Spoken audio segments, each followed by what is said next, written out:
Heavy Metal Online. Olá, Headbangers, aqui quem fala é a Jaque Souza, mais uma vez aqui pelo Heavy Metal Online.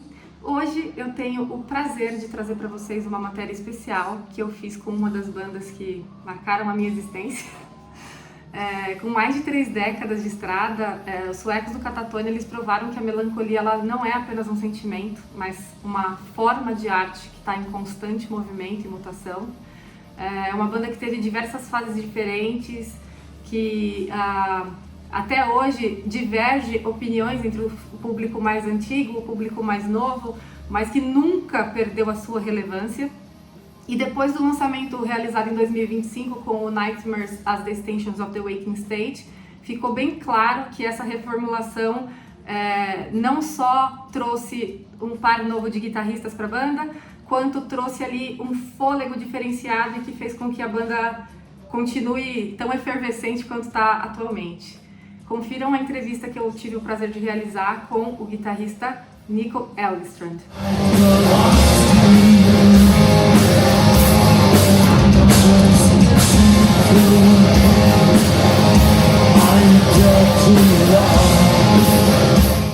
Para ajudar a fortalecer o nosso canal, deixa o seu like e também coloca nos comentários aqui contando pra gente qual é a fase e o álbum do Katatonia que é o seu predileto. Vejo vocês lá na entrevista. Heavy Metal Online. This is Jaqueline Souza from Heavy Metal Online. I'm here with the great musician that has a pretty interesting career in the Scandinavian metal scene. As you can see, this new guitarist from Katatonia, Nico Elgstrand. How are you, Nico? I'm very good, thank you. How are you doing? We're fine, thanks. Cool, good to hear. Yeah, you've been busy last days?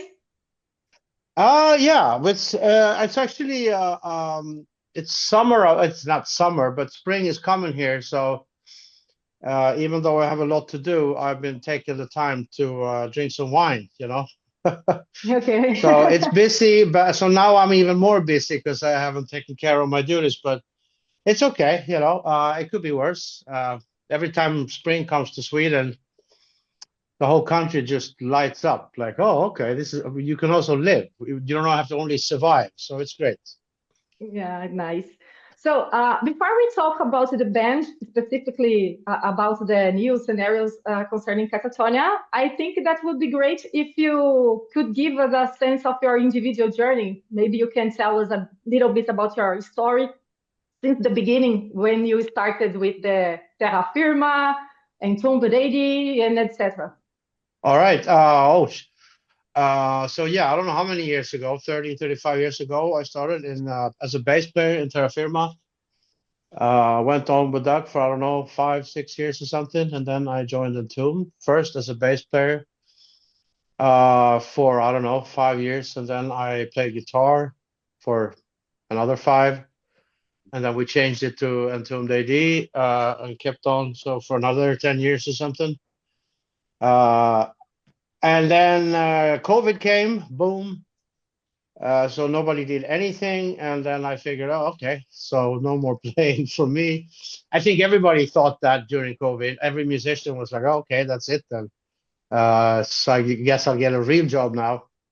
But then Jonas called me and they did this crazy gig. It's one gig in Hobart, Tasmania. So he sent me, we talked and he was like, it's 6 days traveling. You have to learn 25 songs, play for an hour and a half, and then go back. And it was like, had it been before COVID, I would have said, no, man, that's too much work. That's like, come on. But I haven't played anything for like a year. So I was like, yeah, okay, let's do it. And we got on really well, which is the key component in playing in a band. It's like you get along. So we had so much fun. And then I did a tour that Anders couldn't do like 2 years ago. And then I was like, I think we all felt like, yeah, this is working out really good. So we're getting along. We're having a blast. So yeah, when I got the question, it was like, yeah, let's do it. And this is now, I don't know, 2 years ago. Time flies, man. But did you met Jonas before this? You were working with Oh yeah, him oh yeah. before that? Yeah, we met, we played, he played with Bloodbath. I mean, we met over the years here and there, but never really talked. But then on festivals, like, you know, in the hotel lobby day after, we hang out, we have hanged out, like, I mean, a couple of times here and there, and he's always good fun, and we have the same really silly sense of humor. So, and it turns out the rest of the guys in the band are also complete idiots. So it fitted me perfect. Very nice. I'm asking it because at the start, maybe everything should just start as a session member, and then everything became more serious, and you became an official member. You wasn't expecting that in the beginning, or you was, No, oh, no. let's I mean, see. no. I didn't expect anything. You can't do that in this business. You can only hope. But I kind of felt like we had so much fun together. So, and that's always when you, again, when you play in a band, that's like the main part. I mean, the fact that everybody can play and know the songs, of course, that's super important. But, you know, most people, I mean, if you're a musician, you kind of like, you know, if you don't know, how should I put it? It's like, it's definitely secondary because it's such a given. Like, of course, everybody can play, but I think 98% of the time you spend together is not playing. You travel and you wait to play, and so it's like if you don't get along, if you're not having fun together. So I think I kind of felt like when I did the tour that, you know, we're a really good match. But then, as you know, Anders was in the band, so I was like, you know, I'm not gonna push anything. That's, you know, it's not for me to do that. But I felt like if because things weren't super great between them, so I felt like, well, if he quits, then I think I will be. I kind of felt like then I would be the first that they will ask, and they did. Yay! So, and especially after Ender's departure, because the fan base were very divergent opinions about it, who is right, who's wrong, it doesn't matter now. I know that you are a very experienced guy in the scene, but in some kind of pressure, did you have some kind of pressure about to, oh, I will fulfill this position now in a band that is completely different than the background that I was doing before? Oh yeah, and that was the cool part of it. You know, that is like I can't do this. I haven't. I mean, I felt like I can do it, but I felt also this is really hard, and I'm not. I mean, the music is it's really complex. You know, there's stuff happening that's like, what the hell's going on here? So, and but that was the cool part. That's what I liked the most. That I can't really do this, you know, or I have never done this rather. So it was a big challenge, and also, but then what people are going to think, and then, you know, all of that. There's nothing I can do about any, because I know my favorite bands from back in the day when they changed the drummer. I'm gonna hate the drummer for 10 years, and then maybe, you know, that's how it is, you know, and there's nothing he can do about it, and there's nothing I can do about it. I could just do Yeah. as well as I can with the band, and you know, I know that hopefully within time you will get accepted. But I think I have to say that, you know, the reception, I was expecting more shit, you know. So everybody's been really supportive and appreciative, and so it feels like it's the fan base is compared to most heavy metal idiots, very open-minded. And that's Yeah, not saying that they're open-minded, because heavy metal idiots were all very like, we want it a certain way, and then if anyone changes anything, it's like, oh man, what are you doing? But I think still, Katatonia fans is like, okay, let's give him a shot, you know. If he would have joined AC/DC, it's going to be 15 years of pure hate. It's like, no, man, you're not Malcolm, fuck off. So that's cool. I really appreciate that, and I think Sebastian, who joined after me, also he was also and is surprised that nobody hates us. But it's clear that you came into the band with a more old school and a different punch because of your background. How was your challenges to adapt your style to play, being a musician more mainly in the death metal scene and becoming, I think, more softer or more ethereal and progressive? I mean, I've always been a huge fan of that music style. I mean, Pink Floyd is my house heroes. So even though I haven't played professionally, because I've been playing death metal, it wasn't that hard. And it's also whatever style you have as a musician. I don't think that the less you think about how your whatever style is, if you just do you as good as possible and play the songs, then everything is going to work out just fine. I don't think it's like I think I said this many times in interviews, but it stands to be repeated. It's like the worst enemy for a musician is thought. When you use your head, when you play something and your head is in it, it's fucked. It's like having sex, switch off the brain and just go with the flow. And if you don't do that, it's gonna just get really awkward and maybe okay. It's not something that you should rationalize. You just let No, the things no. flowing and feeling. No, you have to let go. And of course you have to, I mean, you have to learn the songs so that you can play the songs, but then after that, you just have to just let go. And I think there's a lot of, Roger, he's an old friend of mine. We've been knowing each other for 30 years, and I consider him to be a complete demon on guitar. So that was giving me anxiety. Like I can't play his shit because he is such a brilliant player. But then I was like, well, okay, but just make it your own then. And so I kind of play what he's playing, but with the way I play it. So I don't get too focused on to play exactly like the original, and I'm sure there's people out there thinking, yeah, and I think it's like, I mean, it's fine if you do that, but I that's not the kind of player I am. I am very, I really like to improvise and go, and again, switch off the brain. And if you switch off the brain, it's gonna be you, even if you don't want it to be you. So there's pros and cons to switching off the brain. And how was your involvement in the songwriting process into this new album, Nightmares? It was, I mean, me and Jonas, we have very similar taste. I would say that I was more of a producer. I mean, Jonas wrote, I would say 90+%. He's a very good songwriter, and we were short on time when I joined, so there wasn't really any.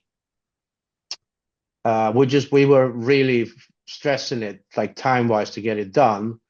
So, and also since I've been, engineering and producing for many years, I was like, okay, so I don't want to go in here and change the recipe. That's not my job right now. So I'll just kind of semi-produce and come with ideas, and then and also as far as guitar parts and such, he writes the song, and then it's like, do whatever you want to do, basically, as long as you stay within the song. So, which was really nice that you wouldn't have to. I didn't feel like there was when you're that new in a band and the band has such a legacy, you really want to ease into it. You don't want to be like, well, I got 3 songs here, man. Let's try it, Of course, it's like you can. You need to feel the field first. Exactly, and then there's so many things that participates into coming up with it together as a band.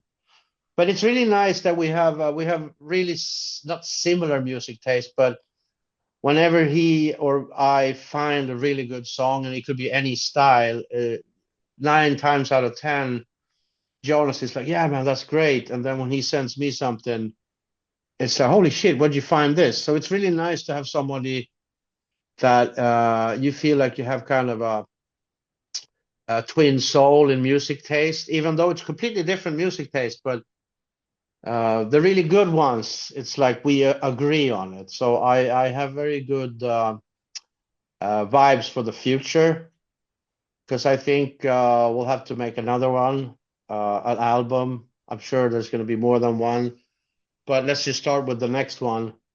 And it's feeling. I have a good vibe. It's like and it's very rare, I have to say. It's like most musicians, it's like you agree on like we both like AC/DC, and then it turns out that he also likes, I don't know, something that you're like, well, but how the fuck can you like that? Why don't you like Iron Maiden? Why do you like Accept or Sleep Token or whatever? So you always like, it's very rare to find somebody that is like, yeah, that's good, that's good, that's good. And you agree on everything. So Yeah, but I don't have somehow many. you find some points that connect one with each other, and Yeah, you it's can really have this feeling. and it could be a samba song. It could be, I mean, at the moment, both me and him are completely devastated by Hosier. He's just like, he's too good, man. It's and that's like has nothing to do with metal, but I hate him. He's too good. What a guy, man. And about your work as producer, you've been working with several different bands like Gorgoroth, Merciless. You've been a session member from St. Vito's also in the past. How did you manage all those things with different styles and being in different places? Again, I think it's just like if you don't think about it, if you just it doesn't Just matter go. if it's reggae or death metal. If you can just stay true to whoever you are, which is whatever that is, but if you don't think about who you are and just be who you are, I think it's kind of easy. At the end of the day, if you just have to listen to the music and kind of like, if you're going to make a change, like as a producer, come with a suggestion, you have to realize that they all try their best and they kind of like this what they have, so you can't really go change too much. I mean, you can, but that's not how I roll. I think it's more important to um, get into the zone of whatever we're doing and then find the weak points and then try to fix that. Because music is, even if it's different music, it all has to have like a flow, and you don't want not too long parts. It's not good, or too short parts is not good either. It's like a universal for most music. I think it's like there's verse chorus. There's like a Following a structure. similar flow. So if you just find that, and then sometimes it's like you're completely wrong. It's like you hear a song, it's 4.5 minutes, and then you want to shrink it to 3.5 minutes to make it more effective. But then it turns out that no, you have to make it an 8-minute song. I think Kaius, an old favorite band of mine, they did that great. They played a really simple riff, and then after 4 times, it's like, okay, let's do something else. Then they played another 4 times. So you're like, oh, are you kidding me? But then again, another 8 times. So, and then you're like, holy shit, this is so good, because they just won't change. And there's like, that's how the sound of that band is. It's like really monotonous. And after a while, you get into a. So, and back into Nightmares as extension of the waking state, to me, this title is very poetic and enigmatic at the same time. How did the band arrive at this name? That's a good question. That's Jonah's fault. And I know I'm the same, and I know he's like this, that to never explain lyrics. It's like Yeah. when I heard it first time, it was like, this is hard to say, but it's really nice. I mean, you obviously you get what it's kind of saying, but it's not. I mean, I think lyrics is not so much what it means, but kind of more about how it feels. It's not information. It's just, and so it's in the eye of or in the ears of the beholder. Um, It's like poetry. You shouldn't explain, or you feel or you don't feel. Exactly. It's just but people, I mean, I understand you want to know what the hell is going through your mind when you do. I say, what's it about? But and it's kind of like, I mean, to be honest, the title is very describing of, usually if you take like I don't know, dark side of the moon, what the fuck does that mean? That means, it's this kind of suggests what it's about, and the album is kind of like about that too. At least that's how I interpret it. But how we arrive to artistic decisions, I don't think he knows either. It's just like Yes, it's just and I've asked about the title because I don't know how to explain, but the feeling that I have when I see the cover art is that is the exact mirror of the phrase, and it's right. like you can exactly see what the music is giving you as a feeling, And and that's really, yeah, that's cool. I it's think, sorry. no, you can go. No, it's really cool how the album cover came out. Really, again, it's like why would you paint a burning deer? It's like, but why a deer? Why not a monkey? And that's so cool. It's like it makes no sense, but it fits together. I'm sure there's somebody out there that think it doesn't fit at all and think it should be a blue monkey instead. So you can never please everybody, but it's really nice when at least you when we have finished the product, so to speak, and you put it out, you it feels good. It doesn't make any sense. It doesn't have to make sense, but if it feels good, it's like, oh, okay, let's try it. So yeah, I think I was really surprised when I saw that deer. I was like, this is like, but I'm not a painter. I think I spend my whole life on sound, and every time you meet somebody that's into pictures, you're like, you're crazy. This is just a picture. But It's then you different. realize that no, that's his thing or her thing, and then they spend the same amount of time coming up with cool pictures, and that was really a job well done. And in this artistic process, the band gave to the graphic artist the full freedom to develop, or some of you, maybe Jonas or No, other there's people always were guiding. the guidance is usually also again just feelings on how we. It's like it's dark, it feels atmospheric, blah blah blah. And of course it helps a little bit so that he doesn't paint a happy clown, but then uh, I think that at least for me, when I get like this, so suppose you play like this, or you kind of like, yeah, well, it's nice to know what they want but not necessarily what I want, so you will always, of course, you will consider the instructions, but at the same time you can't consider the instructions. You just go crazy and do how you feel.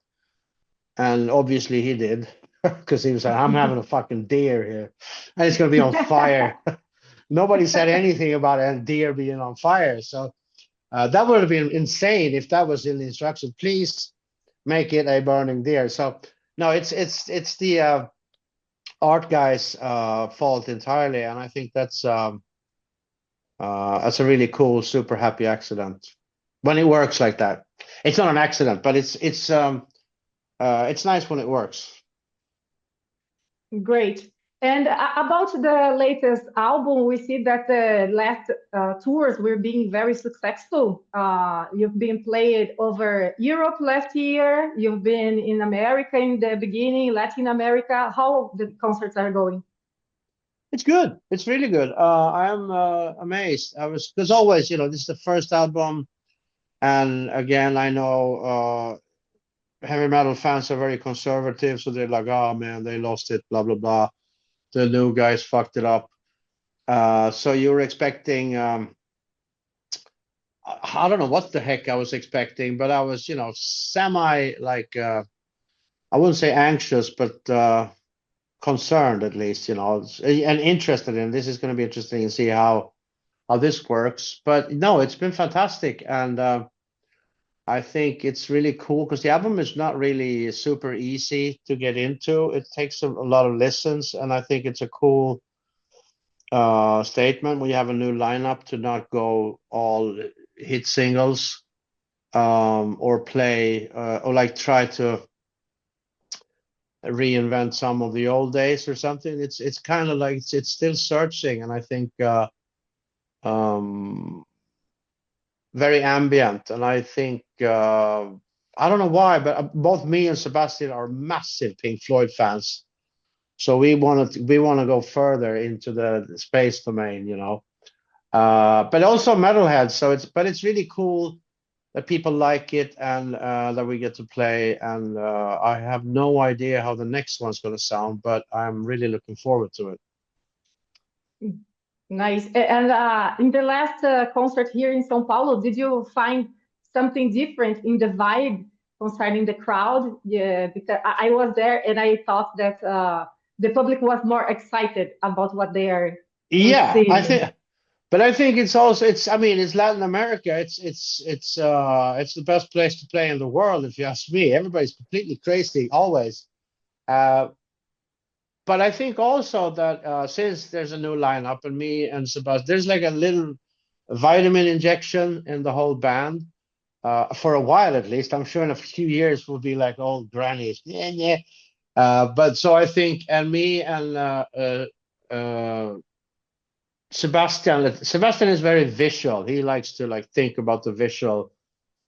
So we've been working on it, and then I think me and Sebastian has been going like let's get these guys going, because I've been in if you're in a band or in a relationship 20 years in, it's it's the same old. So it's always nice when you find a new wife, you can go out to town and party, and we're the new wives. So it feels like when we played that, we want to what's the word? Inject extra energy, even though the music is very moody and it is very mellow.